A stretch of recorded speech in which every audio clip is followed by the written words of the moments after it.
जय श्री राम। मैं लक्ष्मीपुत्र डॉक्टर कुमार गणेश, जयपुर बीकानेर से। वर्ष 2026 हमारे पूर्व के पड़ोसी राष्ट्र बांग्लादेश के लिए कैसा रहने वाला है, आइए इस पर बात करें। कुछ समय से बेहद अशांत है। हिंदू विरोधी, सनातन विरोधी, हिंसात्मक गतिविधियों, भारत विरोधी जहरीले माहौल के साथ वहाँ बांग्लादेश की जो अब एक पहचान बन चुकी है, इसका अंजाम क्या होगा? तो 26 मार्च 1971 शुक्रवार को पैदा हुआ ये राष्ट्र। मूलांक 8 भाग्यांक 2 ये स्त्रियंक खराब होना यहीं पर आ गया। बांग्लादेश में इस साल देशव्यापी दंगे देखने को मिल सकते हैं। देश भर में अराजकता मिल सकती है और बड़े-बड़े लंबे-चौड़े विरोध प्रदर्शन संभव हैं। इनसे देश में कानून और व्यवस्था की स्थिति बुरी तरह बिगड़ सकती है। अभी भी बिगड़ी हुई है और बिगड़ सकती है। बांग्लादेश में मजहबी असंतोष या उबाल बढ़ चढ़कर रह सकता है और मजहबी लोग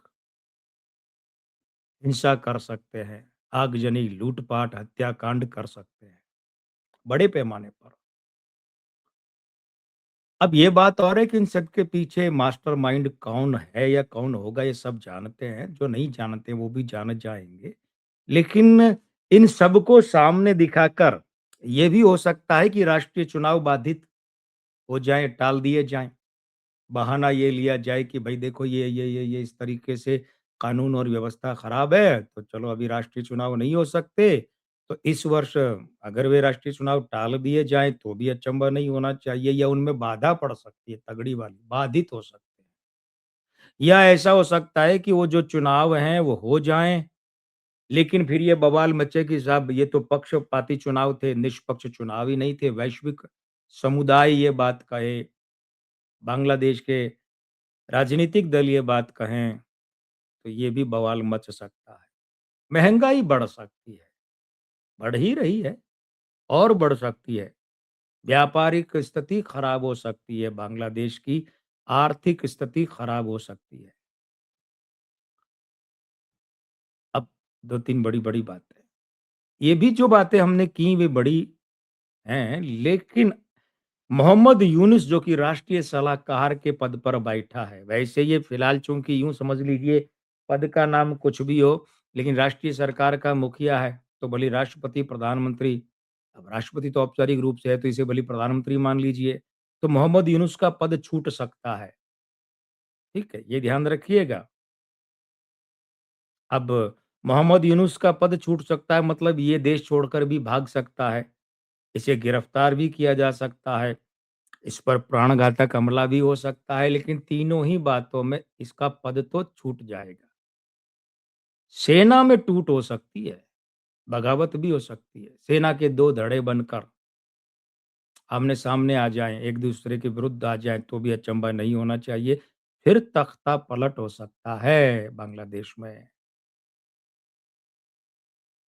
और इस बार तख्ता पलट में सेना महत्वपूर्ण भूमिका निभा सकती है। पिछले तख्ता पलट में तो सेना ने तो समझ लीजिए एक तटस्थ जैसी ही भूमिका निभाई थी, लेकिन इस बार प्रकट रूप में सेना पक्ष बनकर महत्वपूर्ण भूमिका निभा सकती है और इस साल बांग्लादेश का भारत के साथ युद्ध हो सकता है। अब भारत के साथ बांग्लादेश क्या युद्ध करेगा? कहना भी मजाक लगता है, लेकिन युद्ध तो युद्ध है, ज्योतिषी भाषा में।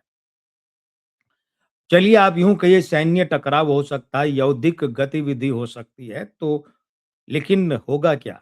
बात तो वही है, छुरी खरबूजे पर गिरे या खरबूजा छुरी पर, कटेगा कौन? खरबूजा। तो नुकसान इस युद्ध में या युद्ध जैसी कार्यवाही में, सैन्य कार्यवाही में भारत के साथ बांग्लादेश का ही होना है और तगड़े वाला नुकसान होना है। यहाँ से कहीं ऐसा नहीं हो जाए कि चिकन नेक करते बांग्लादेश के खुद के 2 चिकन नेक कट जाए। एक बर्मा की तरफ वाला और एक इधर मीरपुर की तरफ वाला। बहुत बड़ी हानि उठानी पड़ सकती है बांग्लादेश को। बांग्लादेश में इस साल किसी बड़े या महत्वपूर्ण नेता पर हमला हो सकता है या उसके विरुद्ध कार्यवाही कानूनी कार्रवाई हो सकती है। ये बांग्लादेश का नेता हो सकता है बांग्लादेश में बैठा हो या बांग्लादेश से बाहर विदेश में हो। वर्तमान जो मोहम्मद यूनुस सरकार है, इसके और अदालतों के बीच, शीर्ष अदालत के बीच टकराव हो सकता है। बांग्लादेश की सुप्रीम कोर्ट और यूनुस सरकार के बीच उलझाव या टकराव और इससे बांग्लादेश में स्थिति और गड़बड़ा सकती है। शेख हसीना वाजेद की वापसी हो सकती है, जो अभी भारत में निर्वासन काट रही हैं। ये वापसी सरकार में भी हो सकती है। एक तो होता है कि वापसी हो गई, देश चली गई, लेकिन वहाँ जाकर प्रधानमंत्री नहीं बनी और दूसरा ये है कि वहाँ जाकर प्रधानमंत्री भी बन सकती हैं। अब ध्यान दीजिएगा, बांग्लादेश के किसी पूर्व प्रधानमंत्री या सेना के बड़े अधिकारी को उसका स्वास्थ्य या जीवन या दोनों बड़ा झटका दे सकता है। और जब हम ये कहते हैं कि जीवन बड़ा झटका दे सकता है, तो इसका मतलब फिर जीवन पर पूर्ण विराम लगने की बात कहते हैं। देखते हैं क्या रहता है। मैं लक्ष्मीपुत्र डॉक्टर कुमार गणेश, जयपुर बीकानेर से। जय श्री राम, प्रणाम।